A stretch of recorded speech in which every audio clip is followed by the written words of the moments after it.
Well, here we are at the hotel room of the Rolling Stones. Would it be too corny to say the Rolling Stones who gather no moss? Oh, no, forget it, eh? Has everybody said that to you so far? Or made puns in America? Well, in certain places, one finds that they say it. Other places, they don't. Okay, so we didn't say it here today. We'd like to meet the fellows right now, starting off with... Bill. Brian Jones, how do you do? Mick Jagger. Keith Richards. We're going to try and get the others. Charlie what? Okay. In Montreal, but not for the first time in North America. You've been here before, haven't you? Yeah, we've been to the States 4 times altogether, twice to work and twice on a visit passing through to Australia. You weren't too impressed with the South, were you, Bill? Well, the Midwest and that is a bit quiet over there. But you don't have to go to the Midwest, do you? No, I guess not. What are some of the towns that impressed you the most through the States, Brian? New York and Los Angeles, about the only ones impressed, actually. And they did impress us very much. We like them. I think Chicago's all right, and there's a little place in Texas called San Antonio, which we had a good time in. But, I like the States, but with reservations. What reservation? Well, I don't like some of the American attitudes, you know. Are they... I don't want to go into it. No? Okay, we won't offend any American audiences. In Canada, have you worked before, Mick? We never worked here before. We tried to get in once, I think, but Keith didn't have a passport. We could have got out of America into Canada, but we couldn't have got back into America again. I really wanted to. Keith had lost his That's passport. when we were in Detroit. Oh, I see. There's a lot of red tape involved. I suppose, did you want to come over to Windsor? Or... Yeah, right. Yeah. That's right. And they wouldn't let you cross. No, because Well, Keith they had let us left his across, passport. they said it was very doubtful if they let us back in again. And since we had to play in Detroit that night, there wasn't much point in going. That's a really friendly attitude, eh? I've landed in Winnipeg. Yes. And on the way back Yes, from Los last Angeles day, last time, I was going back home from Los Angeles to London, left Los Angeles, it was about 85 degrees, landed about 2 hours later in Winnipeg, and it was -1. So, Oh, boy, that's quite a change. Do you get a chance to get out to see some of the towns that you go to? yeah, yeah, we do sort of like, we go out I was just and about. finding out when you had to do this interview, actually. Go shopping or go to a club in the evening, you know. We like to get about a bit.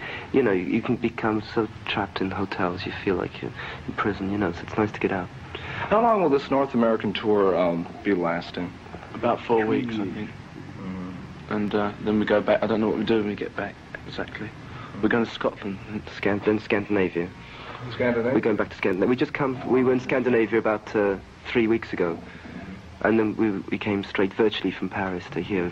We had 2 late days in London. We came from Paris, London here. You must have had a good time in Paris, eh? Oh, yeah. Paris, I like Paris. We've been there a couple of times.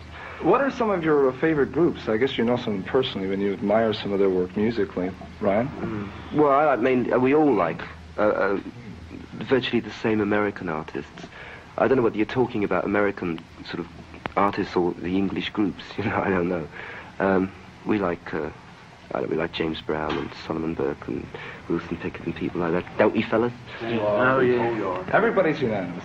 Has there been any reaction to the American groups going over the Tamla Motown review with the Supremes and Marvin Gaye and people like this? Any reaction in England? Marvin Gaye didn't go. And unfortunately, there was no reaction. The whole tour bombed terribly. There's been... The British musical press and the record company blurbs they've been saying, oh, there's a great big sort of Tamla Motown scene in England. Everybody wants to see them. That's a fact. They don't. The Supremes had a couple of very big hit records, and that's about all. You know, nobody else has. Marvin Gaye's never had a hit, unfortunately. No, eh? Martha Van to cut a little been a hit. thing in England, you know. Unfortunately. And especially, they did well in London, you know, which was inevitable, really, because it was quite a good show. But outside of London, they did nothing. In Bristol, I believe, I was told that in Bristol, which is a big city, they only sold about £8 worth of tickets. £8 worth of tickets? That's about, what's that, that's about just over $20 worth of tickets, that's all. So they gave the rest of the seats away and it was still only about half full. What's the reason for this? Because we've had so many British groups coming over here. Lack of... Yeah. Oh... No, but they don't. They're not outside of London. You see, in London, Tamla Motown, people say, "Oh yes, Tamla Motown's great and everything," and they will go and see them. But outside London, they're not really interested. And it was billed as a Tamla Motown review. Or if it had been billed, say, as the Supremes, you know, and Georgie Fame, who happened to be on the bill, who had a #1 record, it would have been done better, but they built it Tamla Motown outside of London. People are very different. Didn't know what it was all about. I mean, what's Tamla Motown? They probably thought Tamla Motown was a person, you know. Well, listen, next week we're going to come back and we're going to find out more about you and find about your aspirations and about your stay here in Montreal, okay? Perspiration used, Ben? Okay. The Rolling Stones here, and join us again, of course, next week for part 2 of our interview, okay? Before music came along and the Rolling Stones, Charlie? I was a designer. Mm-hmm. Yeah. In what field? In fashion or... Advertising. In advertising? Would you like to get back into this field eventually? Do you still have a big interest in... No? Perhaps Mick would like to answer. Perhaps Mick would like to answer, he seems to be. Oh, Mick? Okay. Could you answer it for us? What, Charlie? Yeah. He used to be in advertising, apparently. Just told you. Mm-hmm. Doesn't want to go back into it, though. No. Apparently. No. You had formal education, did you not? You attended some courses at the School of Economics, I believe. Yeah. Misfortune, yes. Why a misfortune? Is formal education not a good thing, Mick? No, I'm glad I went because I now know how to draw curves. No, it is useful to some, but I mean, the thing is, I think kids go to universities and colleges too young, really. You know, before and they think they know everything. You know, because they go straight from school to university and they think they know everything because they've never really had a job or anything like that. Mm-hmm. They're just still really at school and they don't really know anything about the world at all. They're just what they learn out of books. Mm-hmm. And I think that's bad.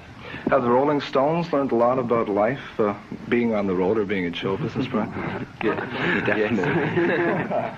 Oh, yes, definitely. Well, obviously you're bound to in lots. I mean, we've been sort of practically all over the world and we've seen things that, as Mick was saying, so we've read about in books and sort of centred. It really is, yeah. I better not go any further. We've learned a lot about life. We learned about Nova Scotia in school. You're working and living very closely together. Are there any conflicts that eventually flare up? No, not at all? What are some of the problems that you do run into on the road? Do you have to sometimes just break off and get out of the hotel room? Shirts, no one to wash them. Oh, this is a problem. You've got all this laundry and the... Laundry takes at least a day to do, and you're 1,000 miles away the next day. That's the trouble. Who does the laundry? Some old woman downstairs. No, I was just wondering, maybe somebody was the monitor for that week or something. No, not as quite squalid as that. When do you get back to England, fellas? About 4 weeks. Yeah, the end of May, yeah. Are you looking forward to it, or does it mean more recording dates and more appearances over there? We're recording here, America. Mm-hmm. It means a bit of a rest, yeah. Bit of a rest, Bill? Okay. Well, listen, we'll let you rest for now. And just dread going home. Well, listen, have a nice day in North America. Thanks for being with us. Say goodbye to everyone, okay? The Rolling Stones. There we go.